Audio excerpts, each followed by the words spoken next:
Olá, irmãos, tudo bem? A paz de Jesus Cristo com vocês. E é muito bom poder estar com os irmãos aqui, podendo partilhar um pouquinho. Nós estamos muito contentes dessa oportunidade.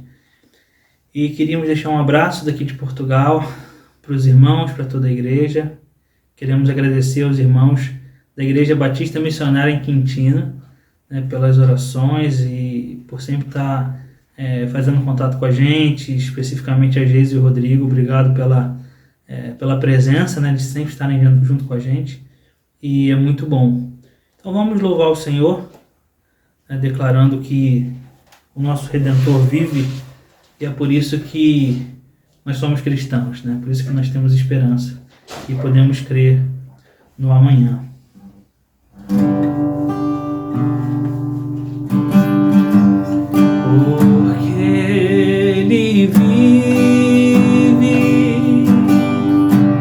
Posso crer no amanhã, porque Ele vive. Temor não há, mas eu bem sei, eu sei que a minha vida está nas mãos do meu Jesus, que vive está. Pode dizer mais uma vez que Ele vive, porque Ele vive. Posso crer no amanhã, porque Ele vive. Temor não há, mas eu bem sei, eu sei que a minha vida está nas mãos do meu Jesus, que vive está. Deus enviou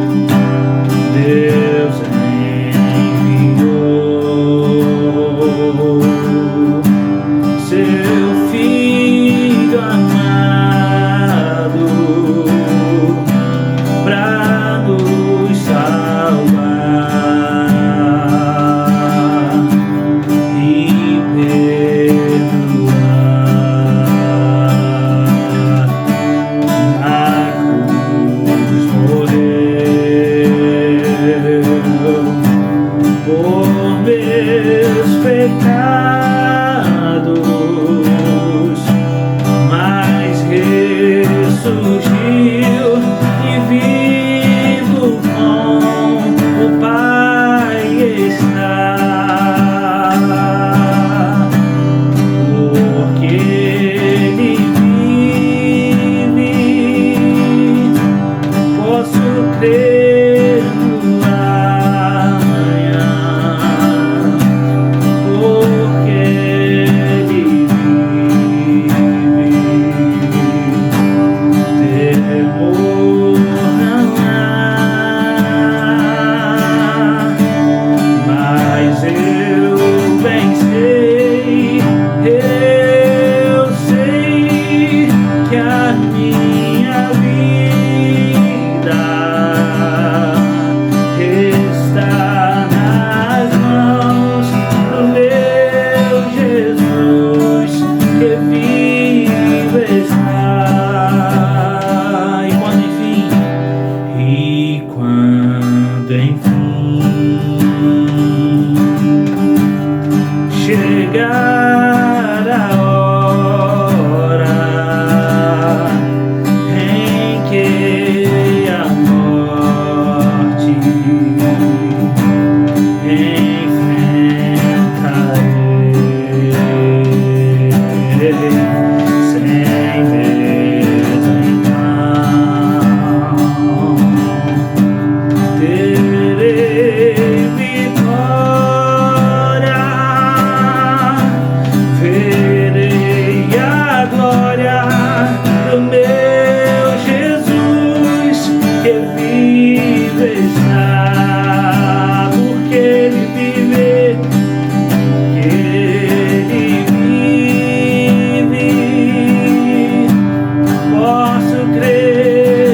vim para dizer que és meu Deus. És totalmente amável, totalmente digno, tão maravilhoso para mim. Eu vim para adorar-te, vim para prostrar-me, vim para dizer que és meu Deus. És totalmente amável, totalmente digno, tão maravilhoso para mim. Amém.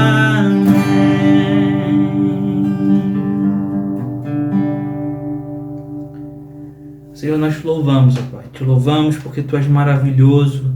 Te louvamos porque Tu és único, digno de receber a honra, a glória e o louvor. Receba, Pai, o nosso louvor, a nossa adoração, Senhor. Somente Tu és digno, Senhor. E nós estamos aqui por causa do Senhor, porque nós fomos encontrados em Ti, Senhor. Porque o Senhor veio até nós, se esvaziou, Pai, abriu mão da Sua glória. E nós Te louvamos por isso, Senhor. Em nome de Jesus, ó Pai, nós Te louvamos e oramos em Teu nome, Senhor. Amém, Pai.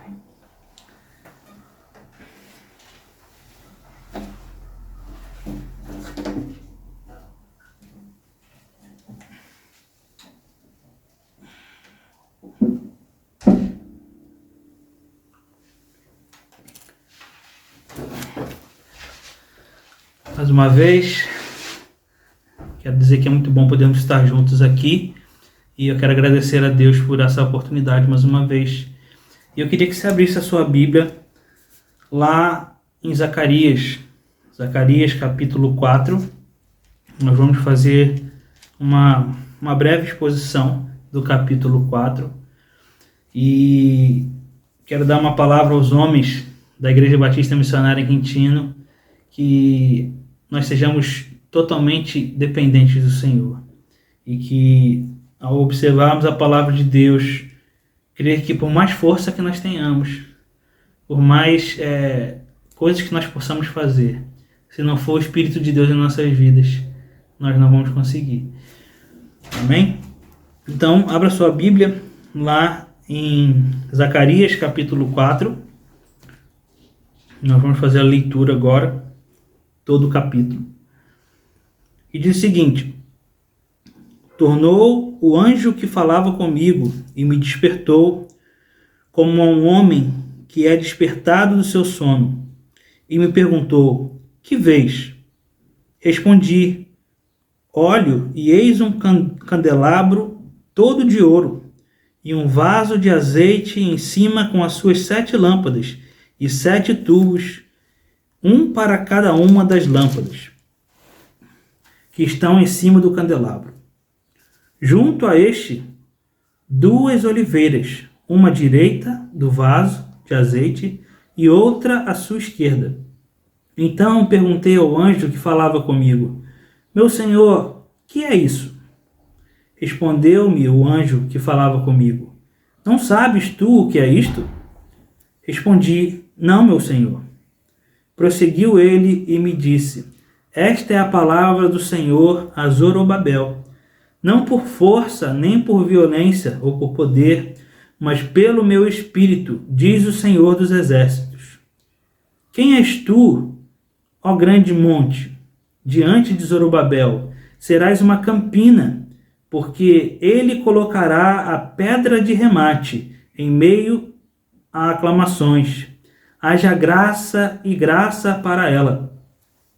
Novamente me veio a palavra do Senhor dizendo: as mãos de Zorobabel lançam os fundamentos dessa casa. Elas mesmas acabarão, para que saibais que o Senhor dos exércitos é quem me enviou a vós outros. Pois quem despreza o dia dos humildes começos, esse alegrar-se-á vendo o prumo na mão de Zorobabel. Aqueles 7 olhos são os olhos do Senhor, que percorrem toda a terra. Prossegui e lhe perguntei: que são as duas oliveiras à direita e à esquerda do candelabro? Tornando a falar-lhe, perguntei: que são aqueles dois raminhos de oliveira que estão junto aos dois tubos de ouro que vertem de si azeite dourado? Ele me respondeu: não sabes que é isto? E eu disse: não, meu senhor. Então ele disse: são os dois ungidos que assistem junto ao Senhor de toda a terra. Graças a Deus pela sua palavra.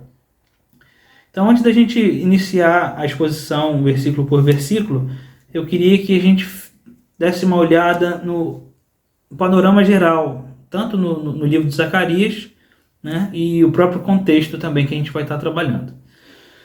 Então, o autor é Zacarias. Né? Zacarias 1, versículo 1 vai falar que ele é filho de Baraquias, que é filho de Ido, cujo nome significa Deus lembrou, ou lembrado pelo Senhor. Zacarias ele era um profeta pós-exílio, né? Pós a libertação do povo da escravidão. Zacarias ele foi um contemporâneo de Ageu. Lá em Esdras, capítulo 5, versículo 1, a gente vai ver essa informação e essa confirmação. Então, a gente já falou um pouquinho sobre o autor, agora a gente vai falar sobre o contexto do livro. O panorama histórico de Zacarias é o mesmo do profeta Ageu. Então, se você já leu o livro do profeta Ageu, você vai perceber que eles estão falando da mesma coisa, eles estão ali vivendo os mesmos conflitos, né? Eles têm o mesmo conflito e Deus está despertando o povo, está trazendo o povo mais para perto de si. E é no segundo ano do reinado de Dário, lá em 520 a.C., que Ageu e Zacarias iniciam seus ministérios. Interessante, eles começam o ministério juntos, né, no mesmo período.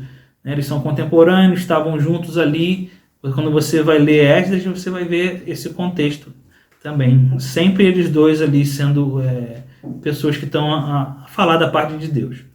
Então, Ageu e Zacarias, eles cooperaram para encorajar os judeus que retornavam do exílio na Babilônia, lá no século V a.C.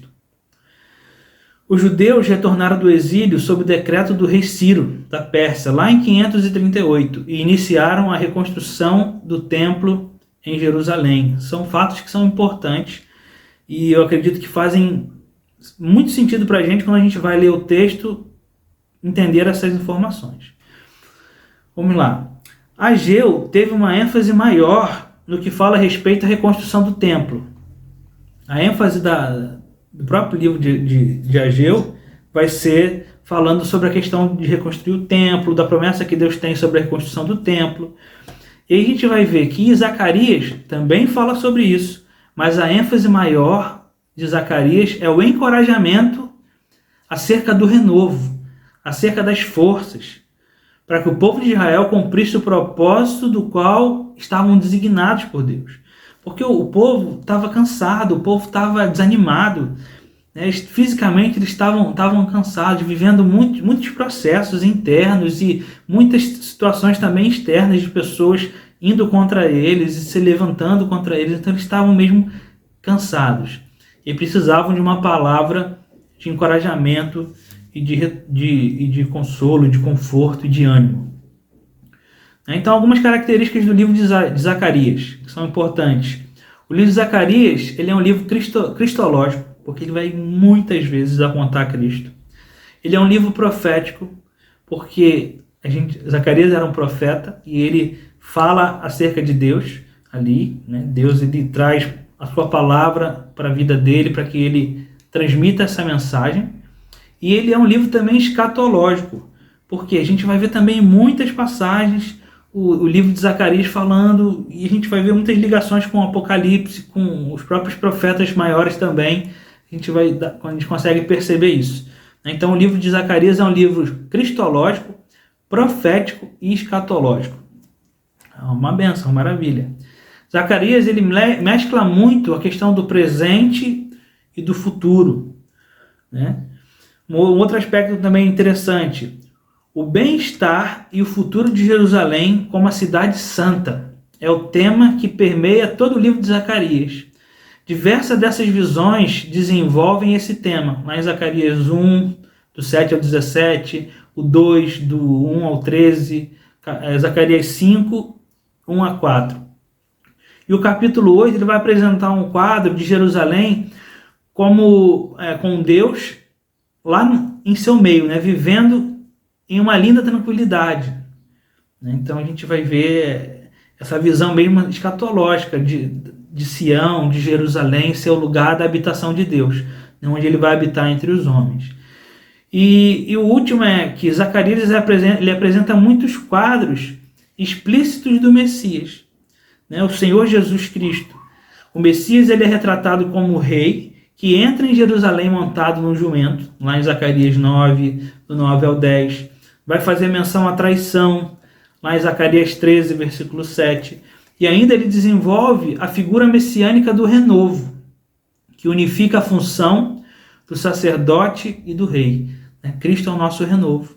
Ele é o nosso rei, ele é o rei do reino de Deus. E ele é o sacerdote, aquele que, na verdade, ele é o sumo sacerdote, segundo a ordem de Melquisedeque. Então ele vem para se entregar em nosso lugar, ele vem fazer o sacrifício, ele vem intermediar entre nós e Deus.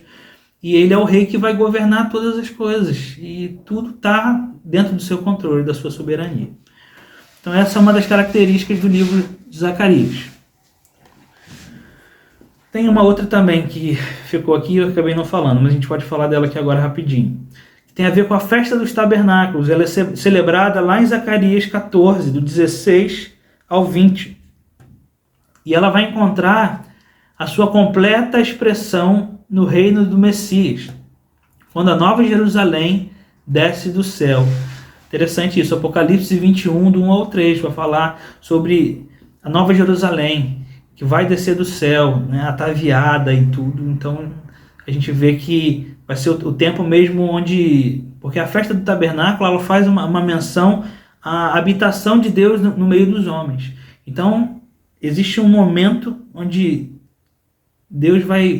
nós vamos poder viver junto com Deus eternamente, né? E ele vai habitar em nosso meio, né?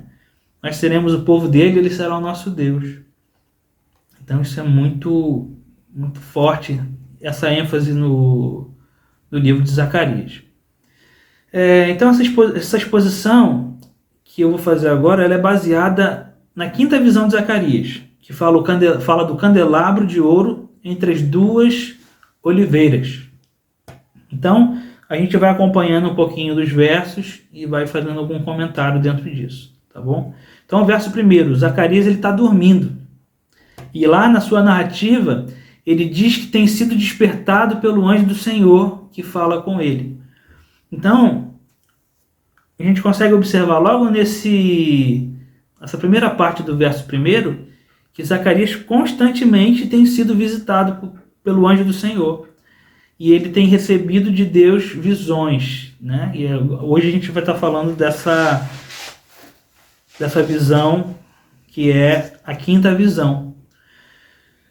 Então, quando a gente olha para a questão concepção de anjo, né?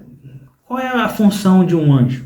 A palavra anjos, no grego, ela vem de angelos, ou anjos, que significa um mensageiro, aquele que vem trazer uma mensagem. Então, Deus, por meio da sua soberania e vontade, ele envia um mensageiro para partilhar uma mensagem. E essa mensagem lhe é transmitida por meio dessas visões, onde Zacarias ele é acordado. Então, Zacarias está sendo acordado por um anjo. Interessante, né? Interessante também reparar no início do verso primeiro, que fala o seguinte: tornou o anjo que falava comigo. Zacarias estava tendo outras visões e visitações do anjo para lhe transmitir uma mensagem. Também tem algo importante que a gente pode perceber logo nesse primeiro versículo. É que o anjo do Senhor, nesse registro do versículo primeiro, está com o A minúsculo. Então, por que, Tiago? O que isso tem de importante? Quando o anjo do Senhor está com A minúsculo, é porque são anjos mesmo, não é Deus. Porque existem momentos da Bíblia quando a gente vai ver que o anjo do Senhor vai estar com A maiúsculo e a gente vai ver que não são anjos, é o próprio Deus que está ali se manifestando, falando com alguém na Bíblia. Então, especificamente nesse momento, é um anjo mesmo que está a trazer essa mensagem. O verso 2, o anjo lhe pergunta, né, ele começa a fazer agora um questionamento, ele acorda Zacarias, que já estava sendo acordado em outros momentos. Acredita-se que essa visão ela acontece numa noite. Todas essas visões que Zacarias tem, isso acontece no mesmo período. Né? E de tempo em tempo, nesse período de horas, ele é acordado pelo anjo e tem uma nova visão.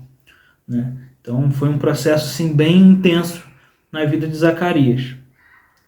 E o que a gente vê que o anjo pergunta para ele? O que ele vê? A primeira pergunta do anjo para Zacarias é: o que você está vendo, Zacarias? E aí ele responde: um candelabro de ouro. E a gente pode perceber que esse candelabro ele fazia referência ao candelabro que havia dentro do templo. Mesmo que esse candelabro ele tenha um formato diferente, mas para o judeu especificamente ali, para aquelas pessoas que iam receber essa mensagem, esse candelabro ele fazia menção ao templo, porque eles estavam num processo de reconstrução, eles estavam num processo de trabalho muito intenso. Então, essa visão do candelabro remete a eles o templo. Né? Essa mensagem que o anjo está trazendo tem a ver com a reconstrução do templo, tem a ver com as pessoas que estão envolvidas nesse processo. Né? Mas também ele pode fazer uma referência como um símbolo que representava a responsabilidade da comunidade judaica pós-exílica a ser uma luz para os gentios. Até porque Jesus, ele vem dos judeus, né? Ele é a nossa esperança. Então, era importante que essa mensagem não tivesse só a ver com a questão da construção do templo, mas também possivelmente pode ter a ver com o papel dos judeus de ser uma luz para as nações. Né? Então, um ponto também bem interessante da gente observar no texto. O que mais ele vê? Ele vê um vaso de azeite em cima. O azeite fala sobre algo que é indispensável para manter aceso o fogo do candelabro. O azeite também pode ter uma visão de algo que traz cura, algo que traz refrigério, mas especificamente dentro desse contexto, o azeite está a falar como combustível, como fosse algo que vai fazer para que o fogo mantenha-se aceso do candelabro. E também a gente consegue observar que tem a ver com a presença de Deus, né? A fé, a perseverança em todos os momentos. Então só aqueles que têm armazenado esse azeite têm clareza do tempo e do modo de que Deus está agindo. Então muitas vezes a gente fica, se a gente não busca Deus, se a gente não tem uma vida com Deus, a tendência é que a gente se sinta muito perdido ou deslocado. Mas quando a gente tem uma vida de oração com Deus, a gente busca o Senhor, a gente consegue ter essa iluminação, a gente tem essa clareza. Né? Então interessante como o azeite nesse momento também fala sobre manter aceso a luz. Né? E também a gente pode perceber a questão de ter clareza, de ter entendimento. Né? E o que mais ele vê? Ele vê 7 lâmpadas e 7 tubos, e sendo para cada uma dessas lâmpadas que estão em cima do candelabro. Então ele vê o candelabro, ele vê esse vaso de azeite, ele vê 7 lâmpadas e 7 tubos que ficam em cima da parte do candelabro. Então, o que isso representa? Esse é o local onde o azeite é colocado, né? Onde fica o pavio também, né? Para ser aceso.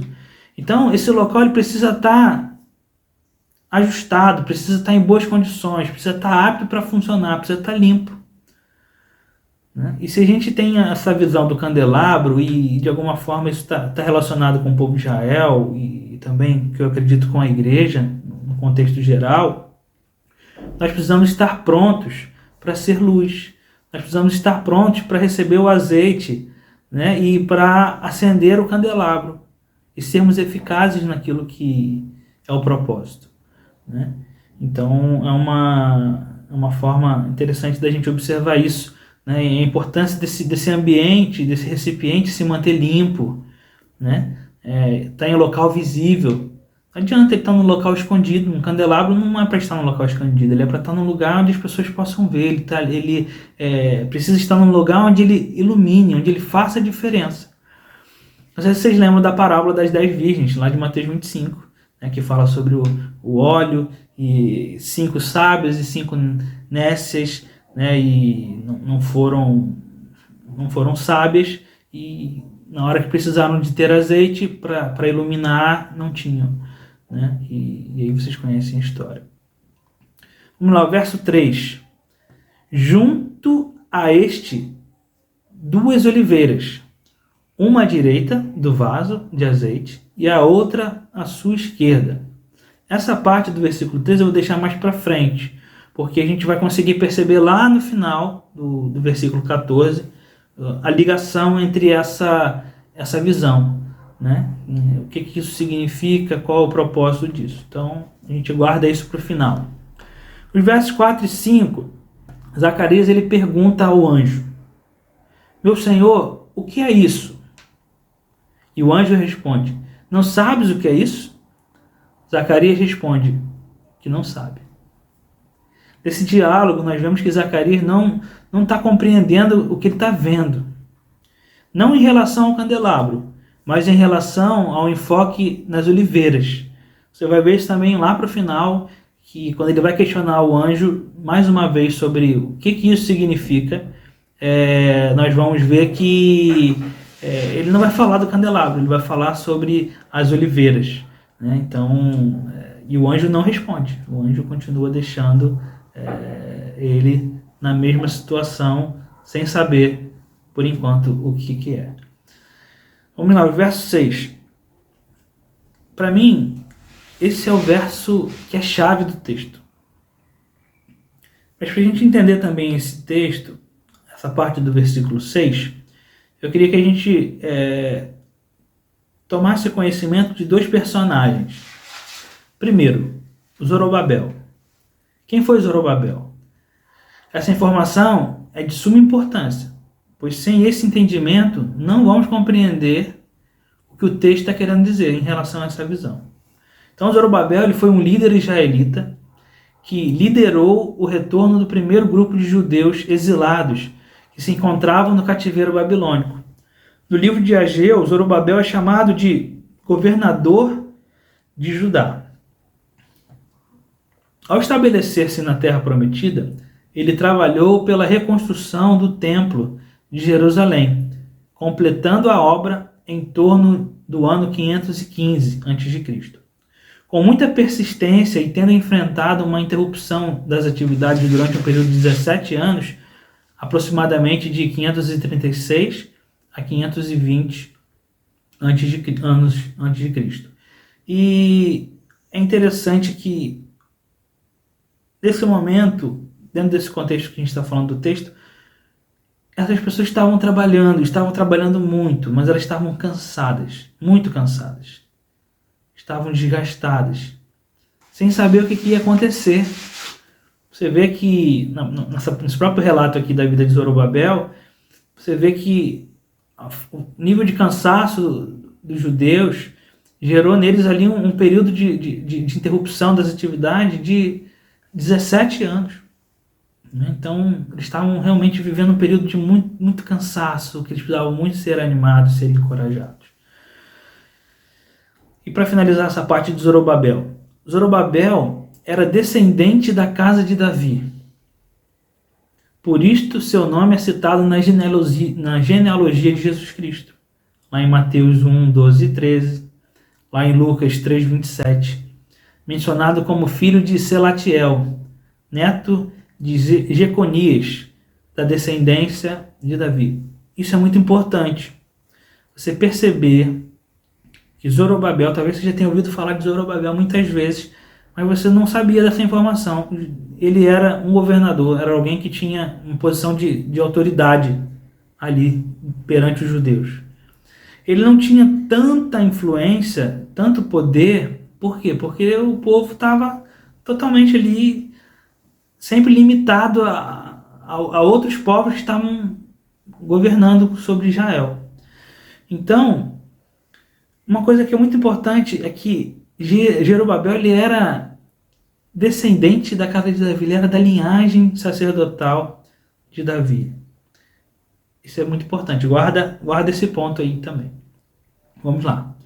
Então, Zorobabel era governador de Judá, embora a visão incluía Josué, que era sacerdote, como uma das oliveiras. Mas o enfoque nessa parte da visão é sobre Zorobabel. Por que eu estou falando isso? Porque nessa parte do versículo 6, a gente vai ver, você pode ler aqui comigo, no versículo 6, vai falar o seguinte: prosseguiu ele e me disse: esta é a palavra do Senhor a Zorobabel, não por força nem por violência ou por poder, mas pelo Espírito, diz o Senhor dos Exércitos. Por que é importante fazer menção sobre isso?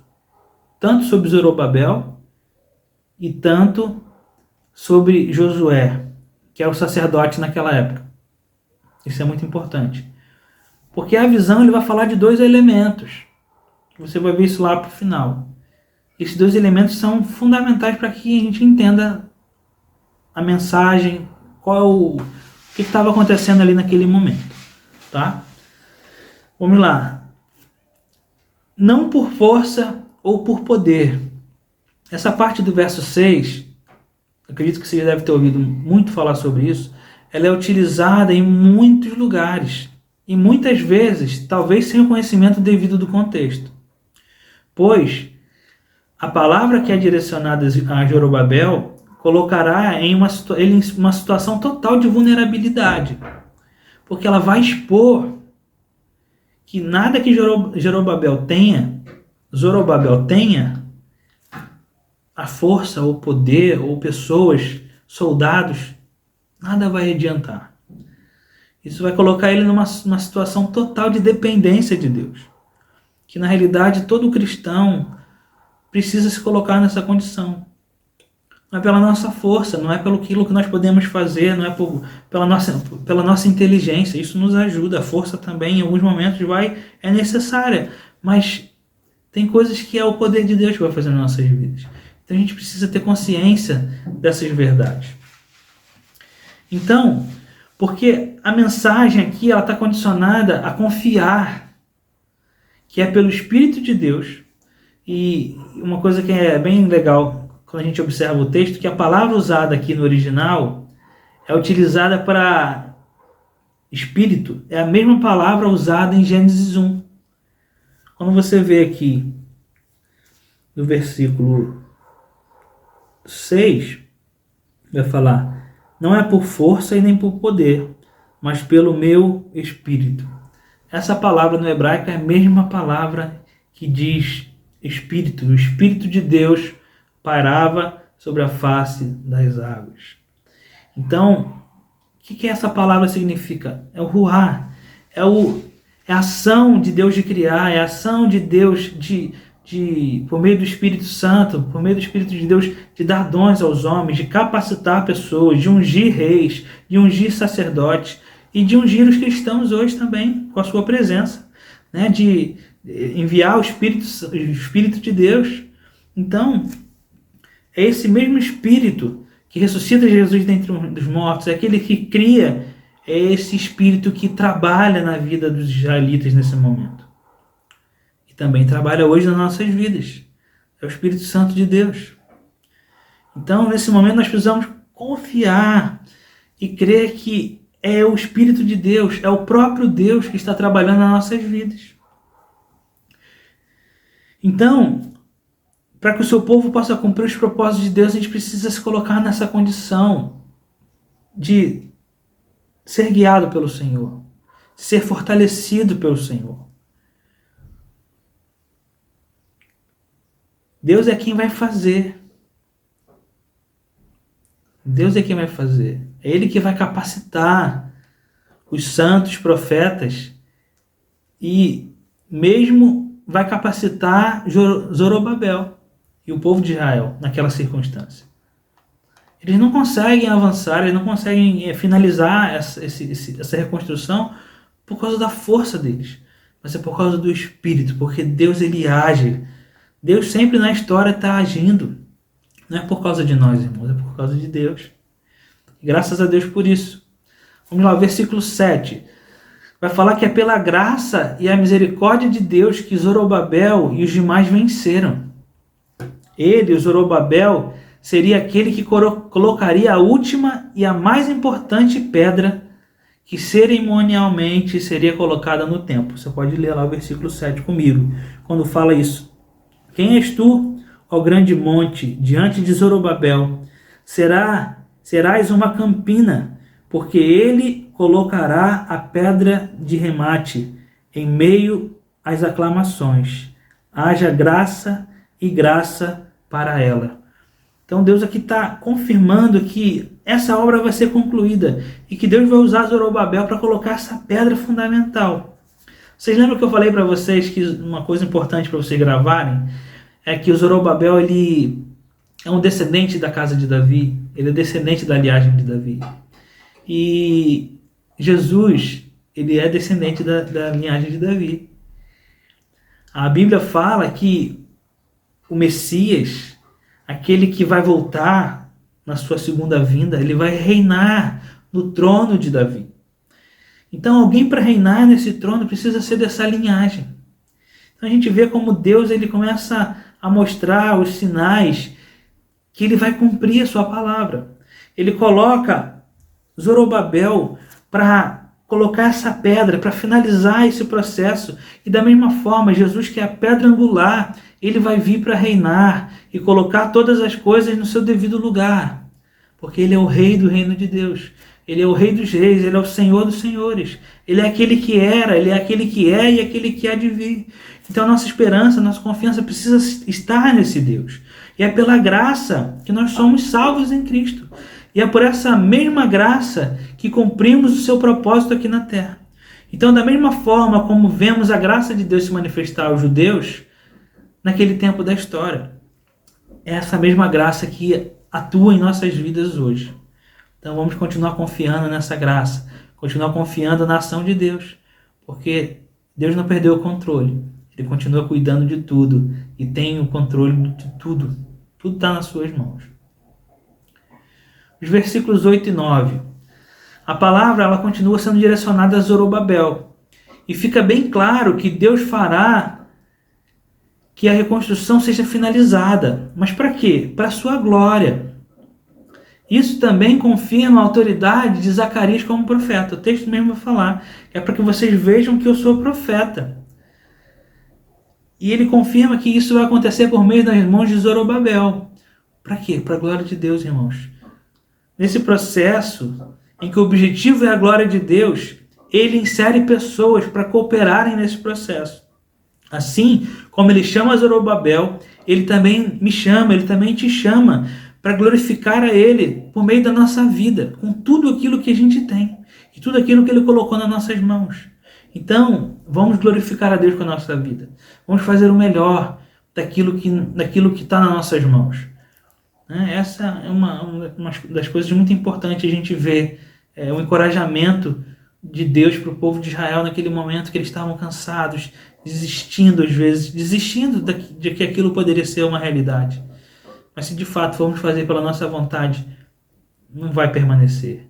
Não vamos conseguir finalizar. Mas se for confiando no Senhor, se for pelo Espírito de Deus, aí sim nós vamos ver as coisas acontecendo. Aquilo que a gente nem imagina na nossa vida, nós conseguindo vencer pecados, a gente conseguindo desenvolver outras coisas para Deus. Então, sim, Deus faz essas coisas. Deus é incrível. Versículo 10. O povo está desanimado, desencorajado e, portanto, estão prontos a desistir, pois pelas suas próprias forças não viam solução e condição para concluir a reconstrução. E fora as tentativas externas para pará-los. Mas nesse verso a gente pode ver a confirmação da liderança de Zorobabel e que o povo avançaria na sua tarefa e em breve seriam dias de alegria. Olha como é que o texto fala no versículo 10. Pois quem despreza os dias dos humildes começos, esse alegrar-se-á vencendo. Esse alegrar-se-á vendo o prumo na mão de Zorobabel. Aqueles 7 olhos são os olhos do Senhor, que percorrem toda a terra. O prumo, ele fala de uma postura reta, fala de algo que está alinhado, pois agora não são as capacidades de Zorobabel, por mais que ele tivesse capacidades que elas iam predominar, mas esse seria o Espírito de Deus na vida dele. As pessoas poderiam ver e perceber que foi a ação de Deus. O povo de Israel já viveu muitos momentos na Bíblia onde eles viram Deus agindo, o mar se abrindo e muitas outras situações, Deus sempre sendo fiel a esse povo. Então, é uma coisa que, nesse momento, as competências de Zorobabel não seriam expostas, mas sim a ação e o poder de Deus na vida dele e do povo. Uma outra coisa interessante nesse texto do versículo 10, os 7 olhos, eles mostram que Deus nunca esteve fora do controle. Sempre viu tudo e ele continua vendo. A Bíblia fala que os olhos do Senhor estão ao nosso redor. Os olhos do Senhor estão em todos os lugares. Ele não tem um local que ele não conheça. Não existe um lugar na terra onde os olhos dele não alcancem. Então Deus está vendo tudo. Deus está vendo. Às vezes ele está vendo que você está cansado, que você está precisando de um renovo. Você precisa agora, nesse momento, clamar a Ele. Falar, Senhor, me ajude. Me ajude, Senhor. Não é pela minha força, não é por muito que eu vá fazer, mas eu preciso do seu renovo, eu preciso da sua restauração na minha vida. Então, Deus sempre viu tudo, Ele vai continuar vendo.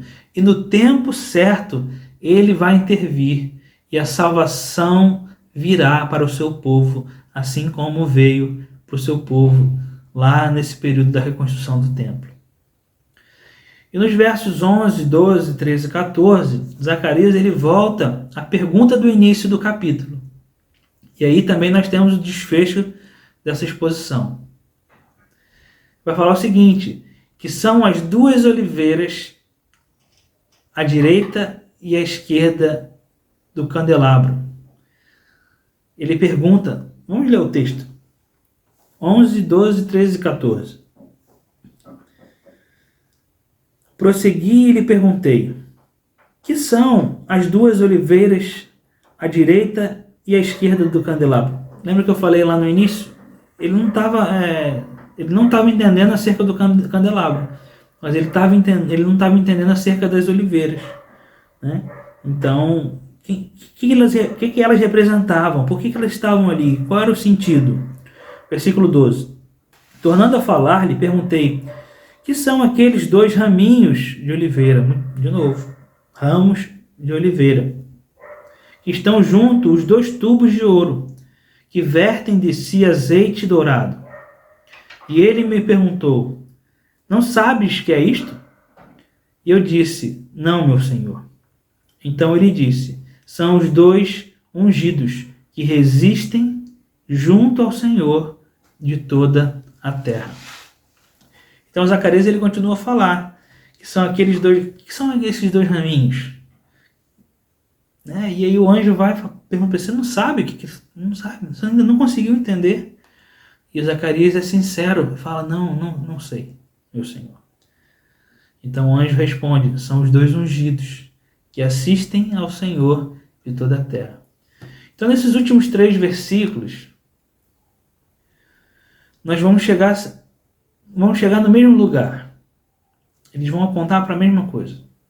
A oliveira, ela produz azeite, e no qual os reis e os sacerdotes são ungidos. 2. Esses 2 raminhos de Zacarias, que Zacarias pergunta, são as mesmas pessoas descritas no verso 14. São os 2 ungidos. O rei de Judá, Zorobabel, que é da linhagem de Davi, que é um tipo de Cristo. aquele que representa Deus perante o povo. E o outro é o sacerdote, Josué, que representa o povo no momento que ele vai oferecer o sacrifício de expiação dos pecados. Então ele é uma figura de autoridade, que representa Cristo, o nosso sumo sacerdote, segundo a ordem de Melquisedeque. E para a gente concluir, por mais que tudo pareça que não vai acontecer, e nós não tivermos mais forças, e estivermos prestes a desistir, o Espírito de Deus nos capacitará para cumprir seu eterno propósito, para a sua glória. Mas existe uma situação, existe uma condição.